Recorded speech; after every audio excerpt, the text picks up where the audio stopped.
Shaitanirrajim, Bismillahirrahmanirrahim, Assalamu alaikum, and a very warm welcome to World This Morning. Today happens to be Juma Mubarak to everyone out there. I'm your host Hajra Satti, and once again joining me is my wonderful co-host who happens to be Fahim Bangesh. Assalamu alaikum Fahim, and Juma Mubarak to you and everyone out there. Khair Mubarak, Walaikum Assalam. So now moving on to an interesting event which was unfolding in the diplomatic enclave, which was how the Austrian ambassador has congratulated and honored the mountaineer Mr. Robert Lucas Warlow, who was for exceptional bravery on the broad peak. The ambassador of the Austria, Mrs. Andrea Vicky, praised Mr. Warlow's heroic actions, which have garnered the global recognition. On the July 15 last year, Lucas made an extraordinary decision to forego his lifelong dream of paragliding from the summit of Broad Peak to rescue Murtaza Satpara, a local mountaineer and a high-altitude porter who was in a life-threatening situation near the Camp 3. Lucas, your heroism on the Broad Peak is a testament to the strength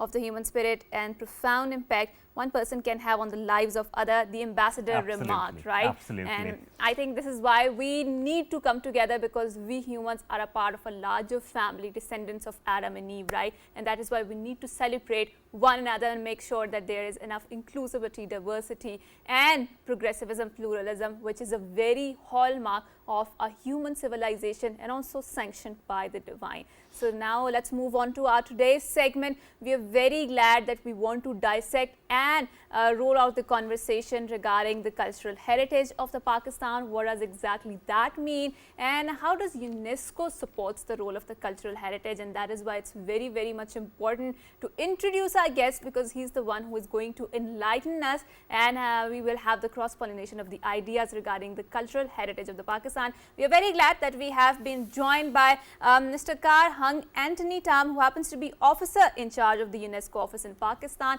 Assalamu alaikum and welcome to our show, sir. Okay, assalamu alaikum. Good to see you all here. It's a pleasure having you here, really. Now, being the officer in charge, and without further ado, I would get into the conversation as far as UNESCO is concerned. First of all, if you could tell us something about UNESCO, about its mandate, and about its role in Pakistan. Okay, so UNESCO is one of the United Nations agencies. Right. Our major work is quite broad. So we're working on education, sciences, culture, and also communication and information. One of our important work in Pakistan is to support the marginalized for education opportunities, working with the government counterparts in policy, advocacy, and system strengthening. Right.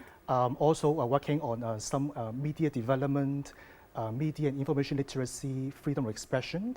On sciences, we work on how to preserve our water management, resources management, also how to fight against climate change. Now, one important part today we talk about is culture.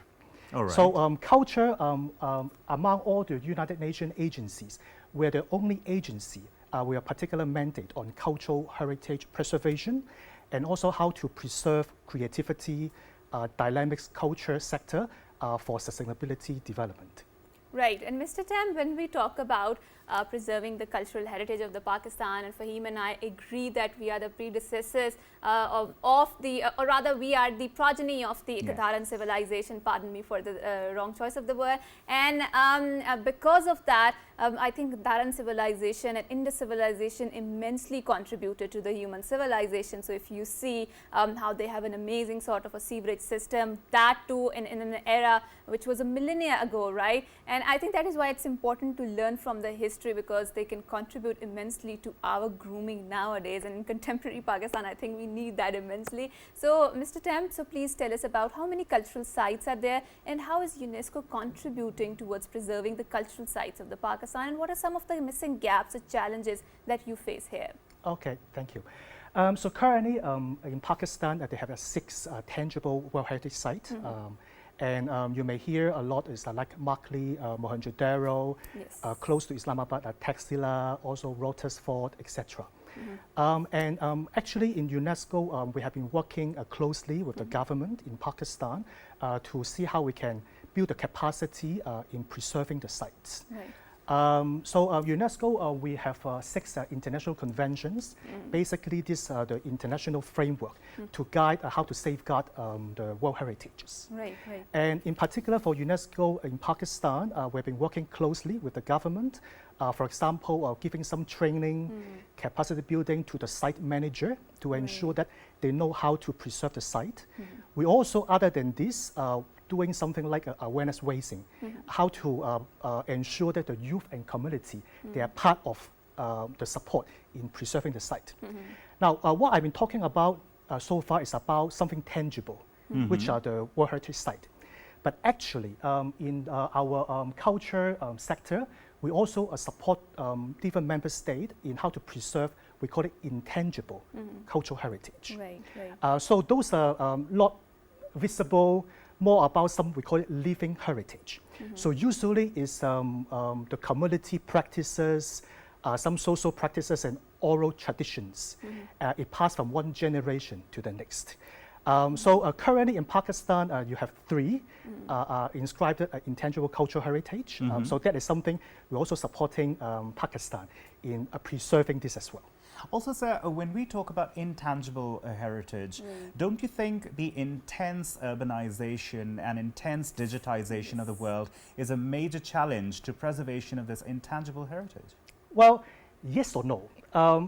First of all, yes, for the traditions, for the social practices, we need to find a way to ensure that there's a good record of them. So that's why UNESCO, we have been trying to, first of all, identify what are these kind of intangible cultural heritage, and then we work with the communities to ensure that how to preserve them. I can give you an example in Pakistan. One of the intangible cultural heritage is about, we call it Suri Jagik. So basically it's observing the sun, which is practiced by the Kalash community. So that is some of the areas we can ensure preserving them so that they can pass from one generation to the next. And in terms of course, the challenge you mentioned, yes, of course, I mean, sometimes digitalization can minimize the passage of some heritage to the next generation. However, UNESCO will also ensure that supporting the government how to use digitalization to preserve, for example, keep record.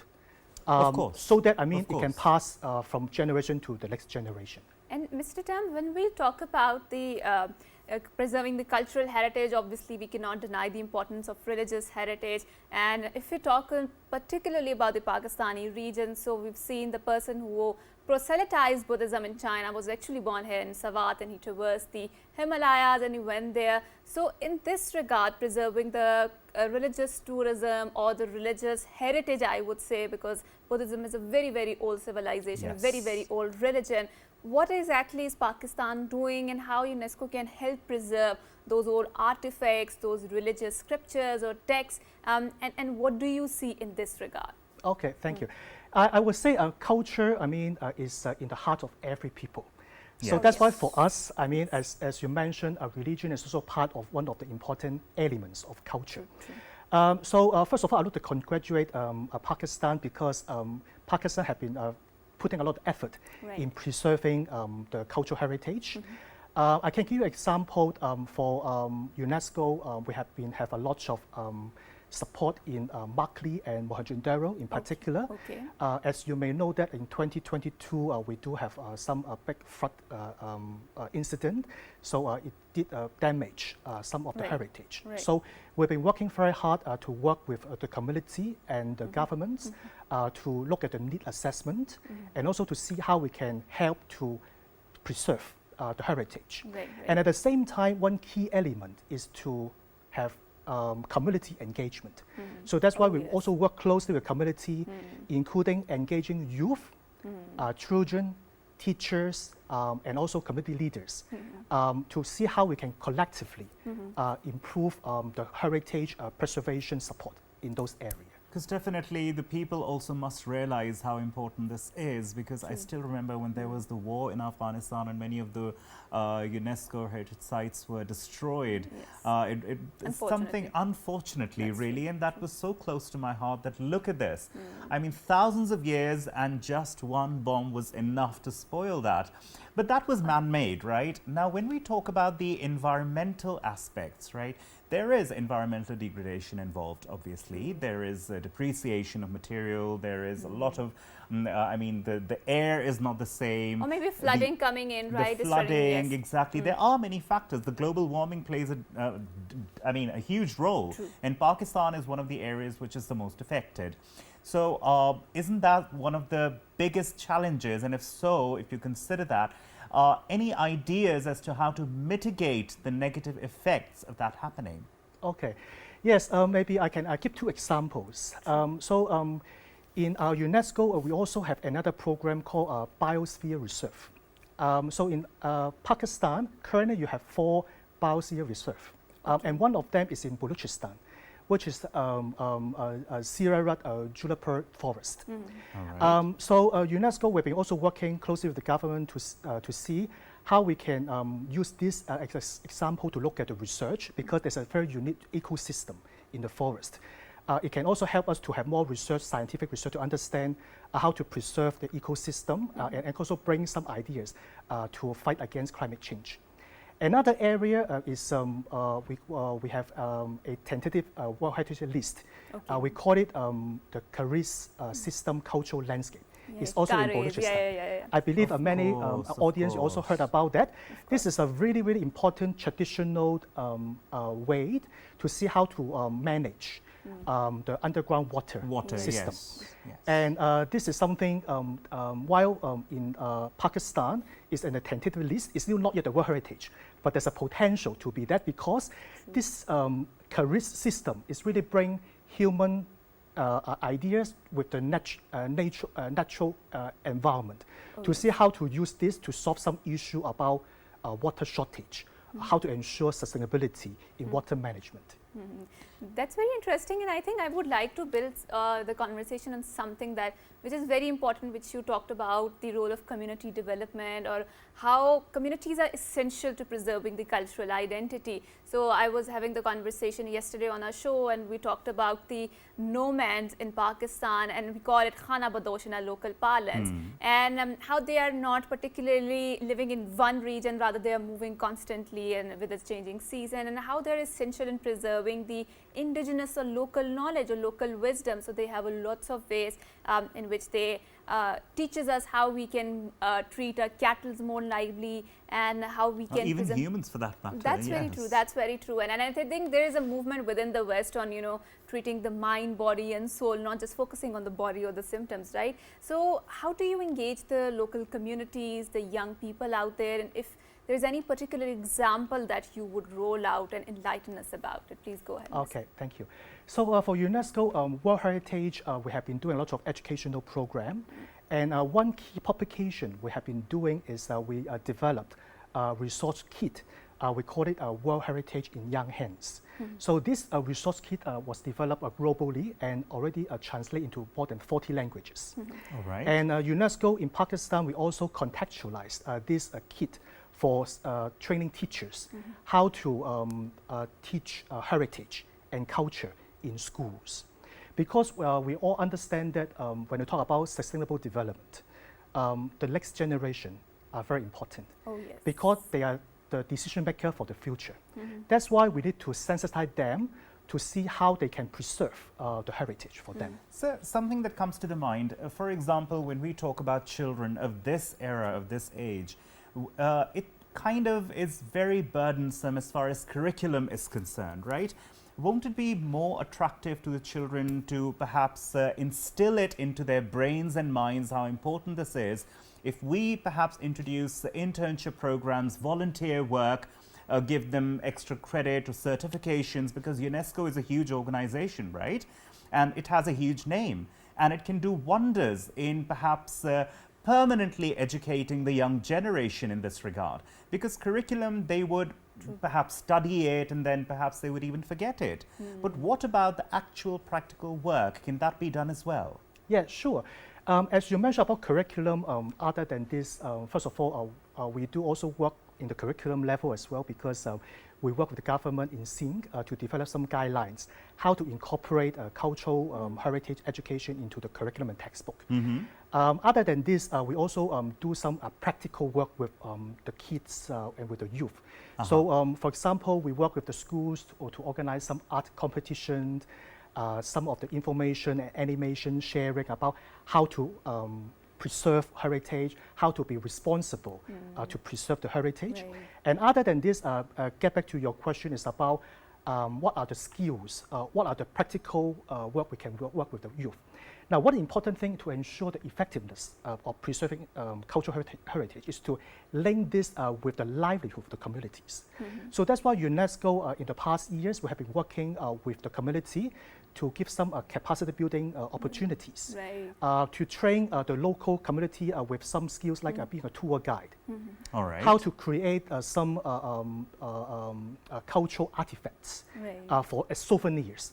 So this can also bring them opportunity for economic development. Absolutely, absolutely. And that's amazing. And when Fahim was talking about preserving the identity, and particularly when he talked about how we can make it more livelier to students. So I think one of the things that stood out in my mind is the museum, because it is the sanctuary where the cultural heritage is preserved, where we learn our history, and where we look towards our cultural identity. So sir, when we talk about the museums and we look at Pakistani museums, obviously with the in the 21st century, no one can deny the importance of digitalization or using the AI tools to making it more interactive experience, right?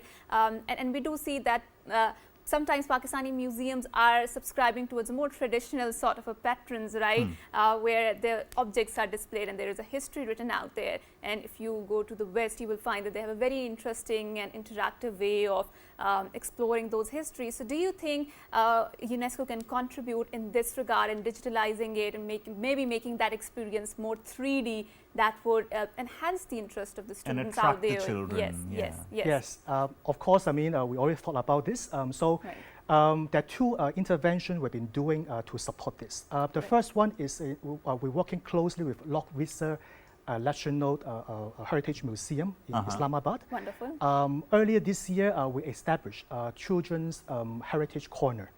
So basically, we put physical and also digital resources there, and also we organize some event, for example, like storytelling events with children and youth, to try to give more understanding about intangible cultural heritage.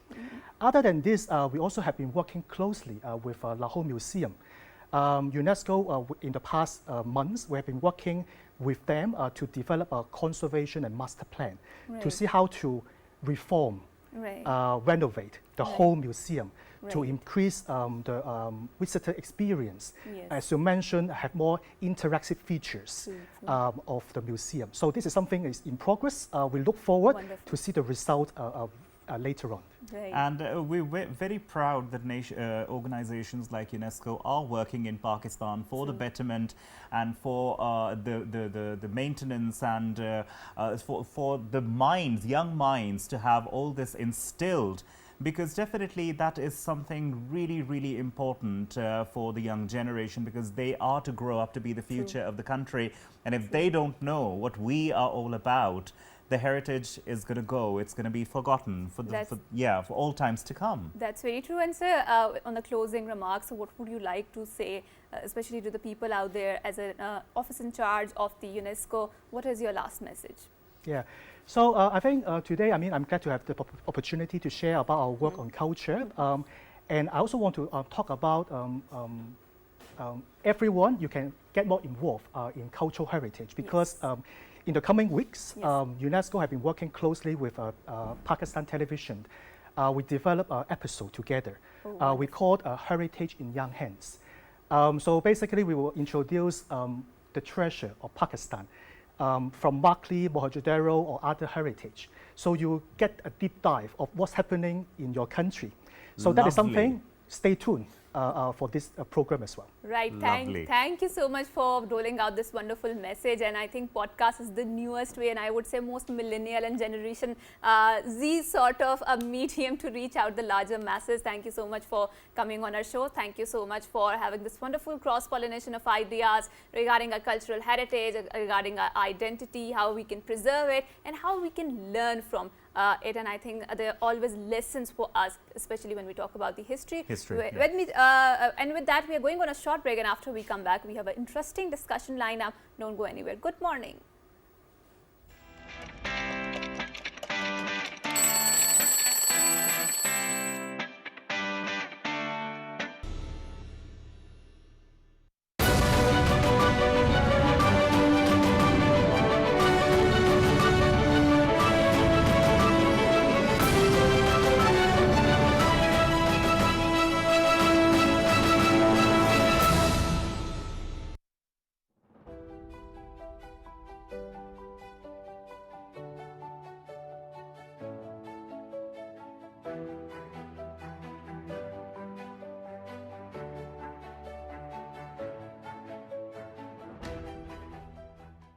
Islamabad Capital Territory, a modern planned city that is well maintained and well organized. Islamabad is Pakistan's clean, calm, and green capital. Founded in the 1960s, it attracts people from all over Pakistan. Located on the Potohar Plateau in the northeastern part of the country, between Rawalpindi district and the Margla Hills National Park to the north. Faisal Mosque, the largest mosque in South Asia, Margla Hills National Park, Dominico, Pakistan Monument, Rawal Lake, Simli Lake, and Fatima Jinnah Park are among the tourist attractions in the territory. It is ranked as the second most beautiful capital city in the world.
Yesterday I was clever, so I wanted to change the world.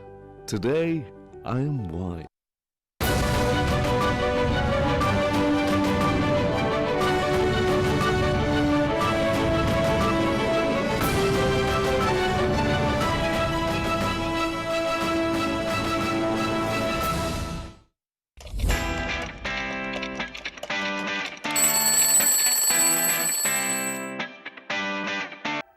Welcome back to World This Morning with Fahim Bangish and Hajra Sati. Well, we had a wonderful conversation before we went on to the break, and now we have another beautiful conversation lined up because obviously 11th of August, as we celebrate National Minorities Day, is something really important in the history of Pakistan, because that was the day when Quaid-e-Azam Muhammad Ali Jinnah, just 3 days before the inception of Pakistan, gave a historic speech.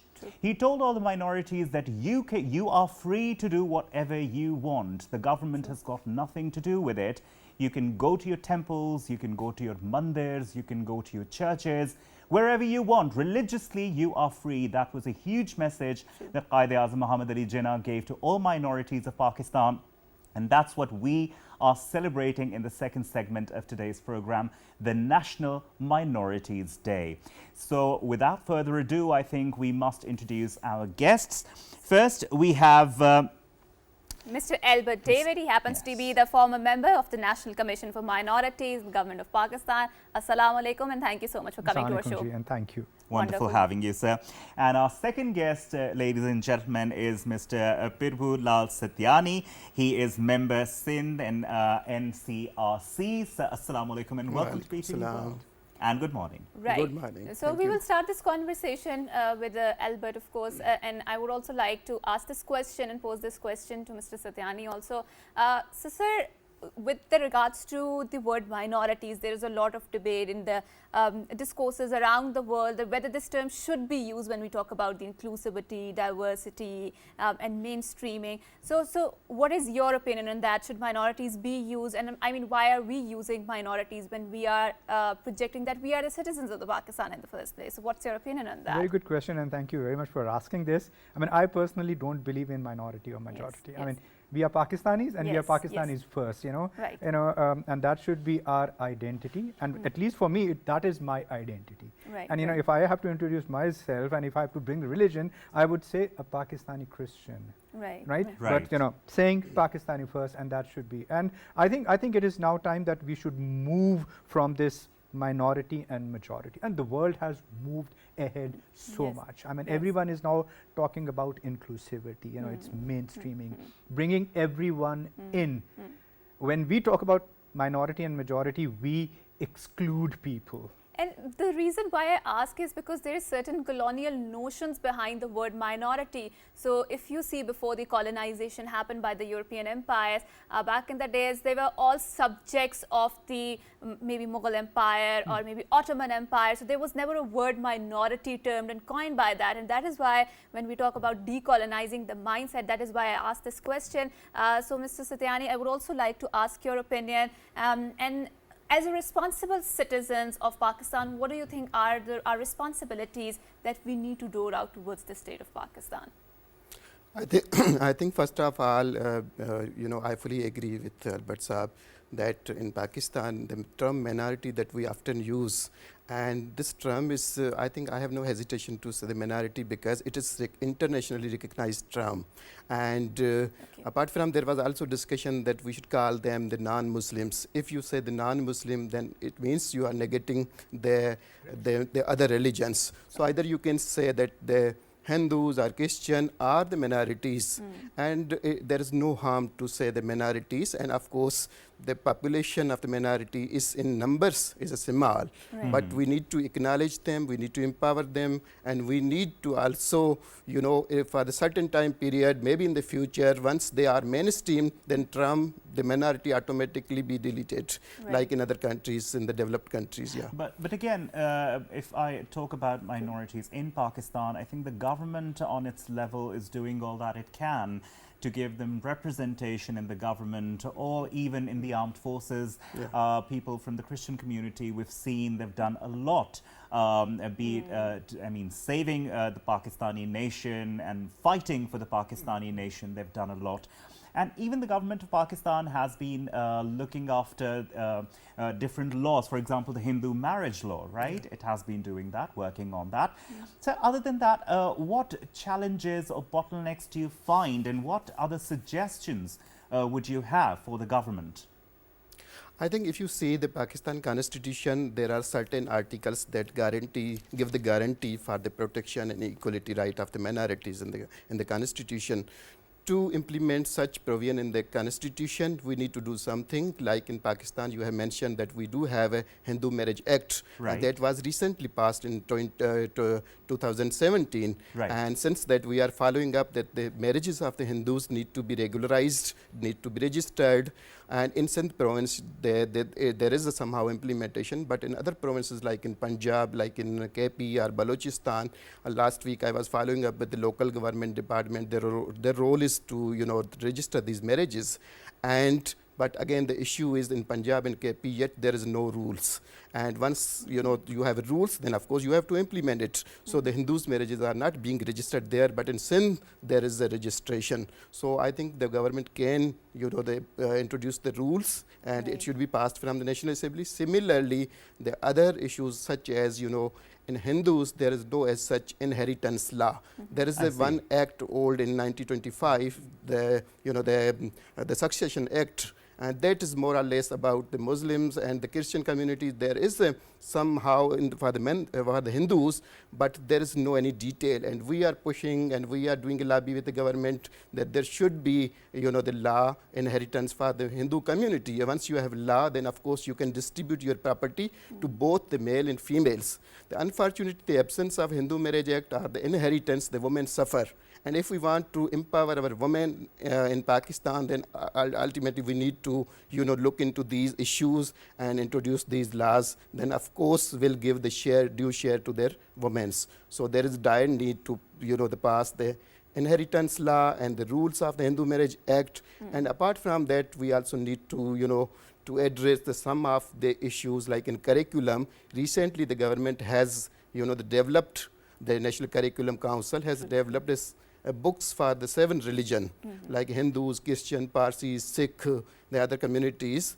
And the books are ready, and the government just need to print these books for the Hindu student or the Christian student, for the other religion people, so they can read their own books rather than, the compulsory, the other, the subjects in the curriculum. Right. Yeah. So, Albert Saab, now moving to you, and when we are celebrating the National Minority Day that happens to fall on 11th of August. So, what sort of conversations do you think we need to have in 21st century, sitting in 2024, considering the fact that there's a lot of focus on diversity, inclusivity, and mainstreaming the minorities. And when we talk about the progressive thinking, when we talk about the progressive conversation, as a representative of Pakistani citizens, what would you think that we need to, what sort of conversation we need to have? I think equality is the first thing. Okay. That is something that we should be promoting. We are equal Pakistani citizens. Color, caste, creed. I mean, that is different religion. Okay. So I think, and when Fahim and Satyani sir were talking, I think it's more than the laws and the constitution. What we need is a societal change. Okay. What we need is the attitudinal change in Right. the society. Laws are there. The constitution is We need there. to walk the talk, right? Exactly. Yes. I think that is the change which we need to bring. Yeah, you can go refer back to laws and some of the things which are in the constitution, and we can always revisit them. We can always empower the disadvantaged groups. But what I think is, it is now time that we celebrate the diversity that we have in Pakistan. And that's the beauty of Pakistan, diversity of the different cultures. Exactly. So, sir, like you said, and like you mentioned, walk the talk. When we talk about actually implementing that and changing mindsets, how do you think that is to be done if we talk about this, for instance, like we're talking right now? We can talk about it here in different seminars, on different platforms, but then how do we implement it, the change of mindset, because that happens to be the biggest challenge. Exactly. Because even when we talk about parenting, this comes under parenting, right? This comes under fundamental belief system. This comes under, how tolerant you are towards the other people who are different than you, right? In any way, for that matter, be it color, caste, creed. So how do you think that can be done? I think paradigm shift. What is happening is that the whole burden of interfaith dialogue is being taken by the minorities of Pakistan. It's the 3% who are trying to take the 97% with them. We need a paradigm shift where the 97% take the 3% with them, and you see how quickly the change will come. And another point, sir, which I believe you're kind of right here, and another, I would say, platform who's taking the burden is the Ministry of Interfaith Harmony. The people themselves are not doing anything. I was just going to come to that. Yeah. We have to take this dialogue at the very grassroots level. We have to bring it out of the 5-star hotels, the seminars and the conferences where all of us, I usually say we preach to the converted. We all sit together, we talk about the same issues, we eat, we meet, and we greet, and then it's all gone. Where does the incident happen? The incident happens in a village. The incident happens in a gully. That is where this dialogue needs to go. They are the people who should be holding the flag of interfaith harmony. They should be the people in front, because these issues which do come in our society, and let's accept it, issues happen, and sometimes very gruesome issues happen, events happen. The ministry cannot reach there in a few seconds. It's the local people, it's the imam of the masjid, it's the pastor of the church, it's someone from the Hindu community who are living there in that community, they are the first responders and the first aiders, I would say. True, You know, true. so we need to take this dialogue at that level. We should let those people lead it rather than us leading it. And You I know. think that's a very pertinent, very vigorous and very important message, and thank you so much Albert Saab for very wonderfully explaining it and Yes. putting it out there. So now moving to Mr. Satyani, since you have a very amazing portfolio to your name and you have delved into the philosophy and I think subject which is very difficult to grasp. So when we talk about the philosophy of modern 21st century and like Albert Saab mentioned that we need to take this dialogue to those crowded public spaces where those incidents happens, right? So when we talk about philosophy, what shift did you witness, you know, back in the philosophies of the ancient civilization, and now when we talk about the 21st century of the new spirituality? So how can we tell the conversation around and make sure that those people who are living in the densely populated areas, in the crowded spaces or in the public spaces in that matter, how can they become part of the change that we call it? I think it's a very interesting question. I can share my own, the history. I myself belong to the Thar region. Thar is a very peaceful, the Wonderful. land, and even whole the Sindh is the land of Sufis, and Yes. there is interfaith and all these things. But in Tharparkar and Hindus and Muslims, almost equal. Similarly, in the district of Umerkot. So we are equal, and the religion is secondary for us. And someone wrote, few years back in the Dawn newspaper that in Tharparkar, the example is where the Hindus are fasting and Muslims don't slaughter Yeah, cows. I read that, yes. So this is the thing, my cousins, my family member, they used to go shrine each day rather to go to the temples. And similarly, the Muslims, they come to us and the celebration of the Holi, Diwali and all these things. Yeah. So there is no such different of the religions, and we are just human being.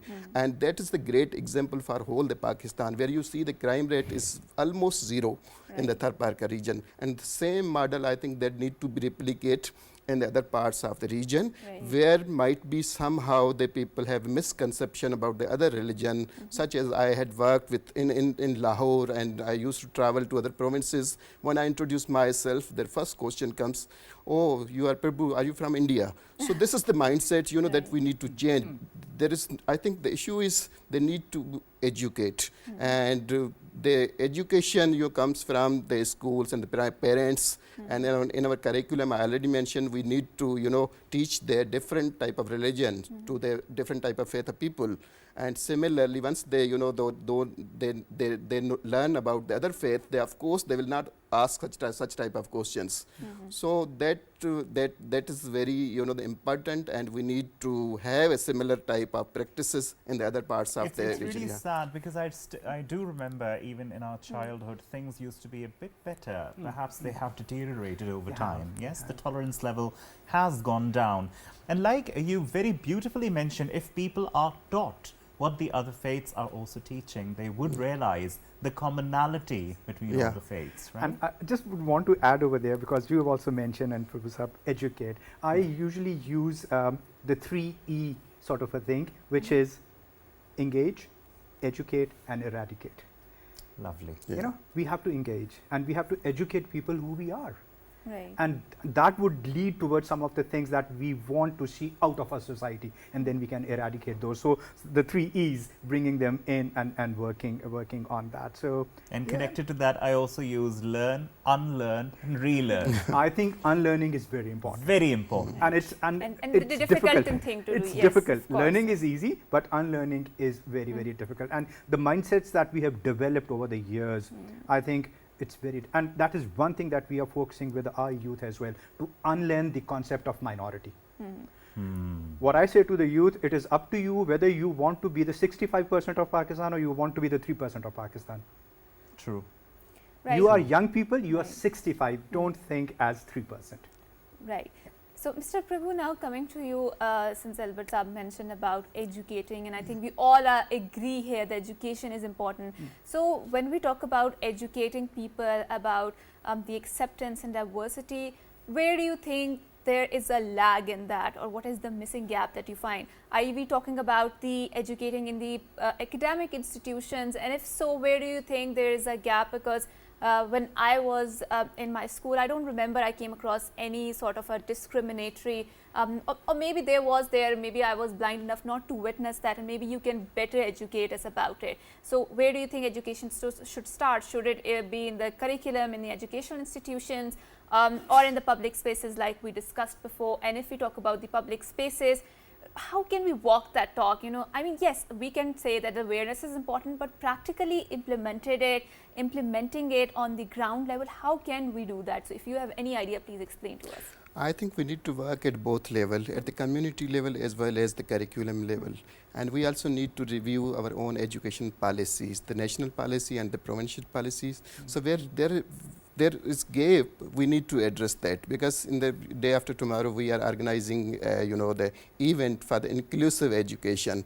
Because I myself, my daughter, when I enrolled her last year in the private school here, and after the few days she complained me that when there is a period of Islamiyat, so I have nothing to do. I am sitting as an idle, and I asked my teacher, then she said you can go out and play and sit in the library somewhere. So I said, why? Then I called to the teacher, and then she said, we have only Islamiyat, and there is no such other subject for the other faith of children.